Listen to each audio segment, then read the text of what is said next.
They called her the Queen of Shadows. But once she was only a girl, born beneath the domes of Constantinople, when the city still glittered like a dream on the edge of two worlds. The year was 1040. The Byzantines ruled with gold and scripture, and their empire stretched like a wounded serpent, beautiful, dangerous, and bleeding from within. The city was alive with the echo of hymns, the scent of incense, and the silent hum of secrets that hid beneath marble floors.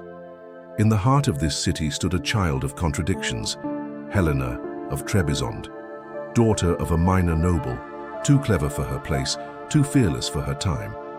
She had eyes like storm clouds and a voice that could quiet a room. They said she was born on a night when the moon turned red, and that when she cried for the first time, all the candles in her father's chapel flickered out. The priests whispered that she was cursed. Her mother said she was chosen. From a young age, Helena saw things no one else could, visions, dreams that bled into waking hours. She claimed to see angels walking among men, but their wings were black and heavy with ash. When she spoke of them, her father struck her silent. When she prayed, the icons cracked on the wall. So she learned to keep her silence, to smile in court, to kneel in church, and to hide the fire beneath her tongue. But the fire grew.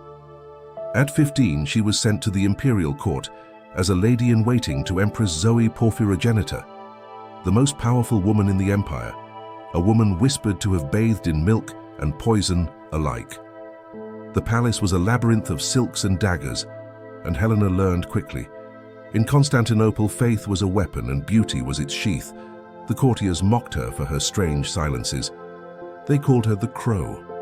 But the Empress noticed her, the way she listened more than she spoke, the way her gaze lingered on icons as though she were reading something written behind them. Zoe saw potential, or perhaps something darker. She took the girl under her wing, taught her how to read not just scripture but people, how to smile at a man and learn his secrets by the tremor in his breath, how to turn piety into politics. By 19, Helena knew every whisper in the palace, who was sleeping with whom, who was bribing which priest, which general, plotted which betrayal. But more than politics, she learned about power and how it hid behind holy things. One winter night, a plague swept the city. The poor died first, then the priests, the nobles, even the palace guards. The Empress locked herself inside her private chambers, clutching relics, muttering prayers. But Helena did not hide. She walked through the empty streets, her face veiled, her eyes fever-bright. She entered the Hagia Sophia, the great church that was said to be the bridge between heaven and earth. Inside, she found the floor slick with candle wax and blood. Corpses of priests lay before the altar, and on the golden mosaics, the faces of saints seemed to shimmer as if alive. She knelt there, not in prayer but in defiance, and she whispered words that were not in any holy book. Something answered. A voice, deep, ancient, neither male nor female. It spoke from the shadows cast by the dome. It said, "All empires fall, Helena, but some souls do not." When she returned to the palace, the plague began to fade. Those who saw her said her eyes had changed, darker now, reflecting fire instead of light. And the Empress began to fear her. Rumors spread that the girl from Trebizond had made a pact, that she had spoken to something beneath the church, that she could cure or curse as with a touch. But Zoe could not cast her out, because the emperor himself had begun to notice Helena. Constantine IX, weary and aging, was drawn to her like a man to a forbidden flame. He called her my little oracle. He asked her what the stars said of his reign, and she told him the truth, that his time was ending, that the empire he worshipped was rotting from the inside, that the gods of Rome and the saints of Christ were both dead things now, and that something new was rising from their ashes. The emperor laughed at first. Then he began to dream of her. Then he began to believe her. In time, Helena became his advisor, then his mistress, then something far more dangerous, his confessor. She whispered secrets into his ear that no one else dared speak. She told him that the church served itself, not God, that faith was a leash meant for the weak, that if he wished to be truly divine, he must make his own miracles. And so the emperor began to drift, away from priests, away from reason, into Helena's orbit. He built temples for her visions. He burned scholars who questioned her prophecies. He even ordered the creation of a secret chapel, one no priest could enter, where Helena could so to speak to the heavens. But what he didn't know was that the voice she spoke to there was no longer from heaven. The voice returned. It came in dreams, in the flutter of curtains, in the flicker of candles. It told Helena that Constantinople was built on bones, on blood sacrifice buried beneath marble and prayer, that the city itself was a living thing, and that she was its heart. She began to see visions again, rivers of fire beneath the city, angels with broken wings, the sea rising black and endless beyond the Bosphorus, and through it all, the same whisper. The old gods sleep, Helena, but you can wake them. She told no one, not even Constantine, but when she touched his skin, he shivered, as though something inside her was colder than death. One night, a priest entered her secret chapel, driven by curiosity or divine command. He was found the next morning on the steps of Hagia Sophia, his eyes burned out, his tongue turned black. The court panicked. The Patriarch of Constantinople demanded that Helena be questioned, but Constantine refused. He stood before the church and declared her a living miracle, that she had been chosen by the archangels themselves, that anyone who questioned her questioned God's will. And so Helena became untouchable. Her name was spoken in whispers, her face painted in secret icons by monks who dared not show their work. Some said she healed the emperor's sickness. Others said she drained him nightly like a serpent feeding on his spirit. Both were true. Months passed, and the city began to change. Storms that had not touched the Bosphorus in centuries rolled across the sea. Lightning struck the palace 3 times in one night, and beneath the streets, tremors shook the earth. Small at first, then louder, as if something vast was stirring below. The emperor grew pale and weak. Helena grew radiant, her beauty almost unearthly now, her voice low and melodic, echoing like a hymn. The courtiers said she no longer cast a shadow, that mirrors showed her face a heartbeat too late. Still, Constantine worshipped her. He crowned her Basileia empress in all but name. And on the night of her coronation, as choirs sang and bells thundered, a crimson storm broke over the city. Lightning struck the dome of Hagia Sophia, and fire spilled from its peak like molten gold. The people screamed that it was the end of days, but Helena only smiled. She whispered to the emperor, "Do not fear, my love. This is not the end. It is the beginning." And for a moment, just a moment, the flames seemed to bend around her, like serpents bowing to their queen. That night the emperor died in his sleep. No wounds, no poison, just a stillness and a faint smile frozen on his lips.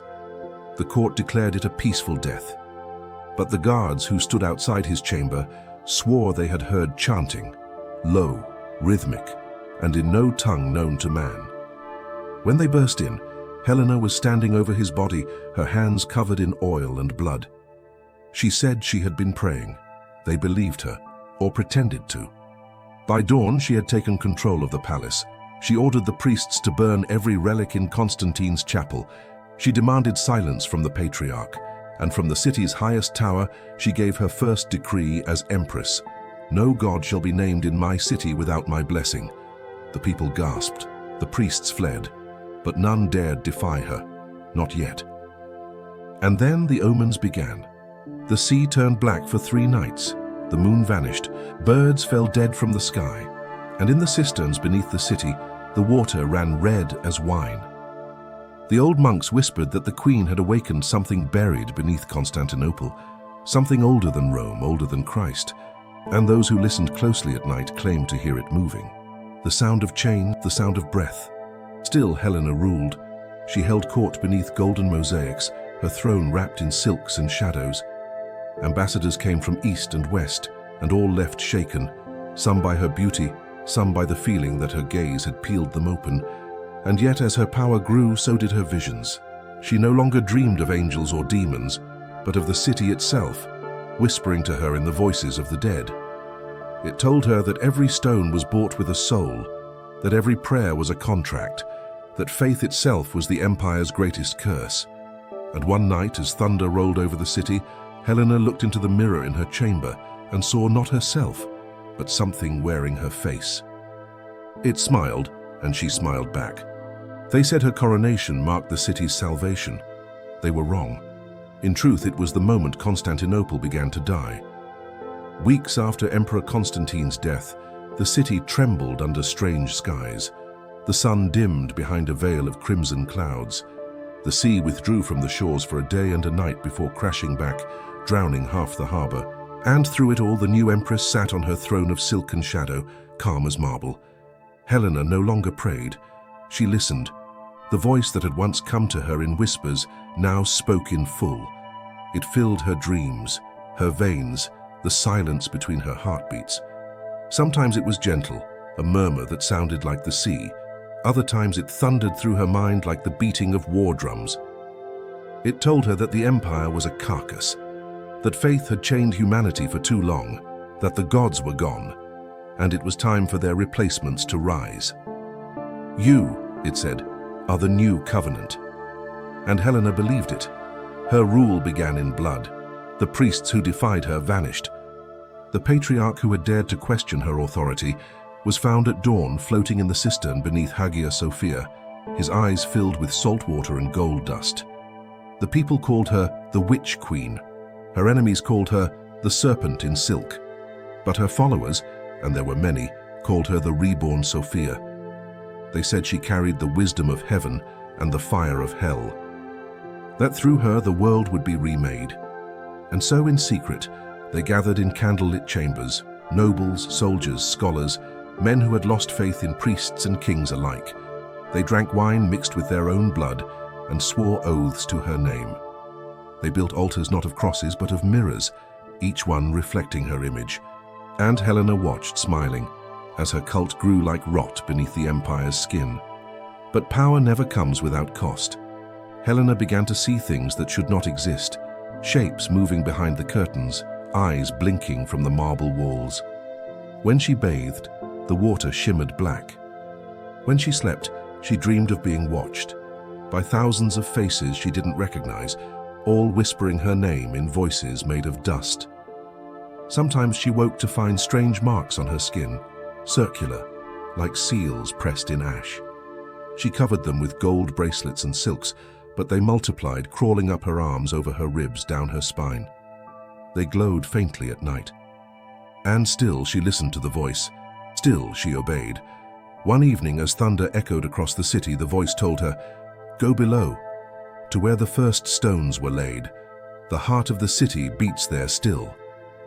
So she descended, through corridors sealed for centuries, through tunnels where even the torchlight seemed afraid to linger.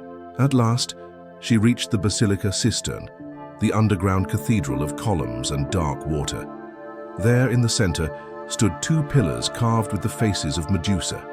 Helena approached them, her reflection trembling on the black water's surface. The air was thick, humming, alive. She placed her hands on the stone, and the world shuddered. Visions flooded her, the founding of Constantinople, upon the bones of older gods. Sacrifices buried beneath marble, angels and monsters locked in chains of gold beneath the city waiting. And then she saw herself, not as a queen, but as something boundless, radiant, terrible. Her skin was flame, her crown was made of serpents, her voice split the sky. When she awoke, she was no longer in the cistern. She was in her chambers, but her hands still smelled of stone and salt, and on her palms were new marks, circles of light, pulsing faintly, like the heartbeat of something ancient inside her. Days turned to weeks. The empire grew restless. Plagues, storms, and famine struck as if the earth itself had turned against its queen. Rebellion brewed in the barracks and monasteries alike. The generals whispered that Helena had betrayed the empire to dark forces. The church called her the bride of the devil, and the people, terrified and starving, began to gather in the streets, chanting prayers to drive her out. But Helena did not flinch. She stood on her balcony watching the smoke rise from the city she had once called sacred, her hair whipped in the wind. Her eyes were cold as the sea. She whispered, "You pray to gods who have long since abandoned you. I am what's left." And when she turned away, her shadow lingered on the wall, smiling when she did not. One night, her most loyal advisor, Lord Nikitas, entered her chambers. He had served her since her days in the palace, had loved her perhaps, in silence. He found her kneeling before the mirror, her reflection fractured into a dozen faces, each one moving slightly out of sync. The air was thick with incense, though no candles burned. "My queen," he said, voice trembling. "The people rise against you, the army falters. You must speak to them, show them mercy." Helena's voice was soft, distant. "Mercy?" she whispered. "Did the gods show us mercy? Did the heavens spare us when plague came, when famine took our children?" Nikitas took a step closer. "You are not them. You can still save what's left." She turned, slowly. Her eyes glowed faintly, like dying embers. "Save," she murmured. "No, Nikitas, I am not here to save. I am here to finish what they began." And then, for the first time, he saw it, the faint flicker beneath her skin, like fire moving through veins. He fell to his knees. "What have you done?" Helena smiled. "What I was always meant to." The next morning, the palace burned, not by rebellion, but by command. Helena ordered the old archives destroyed. Every record of the empire's faith, its relics, its saints, its miracles, turned to ash. The Hagia Sophia itself was sealed.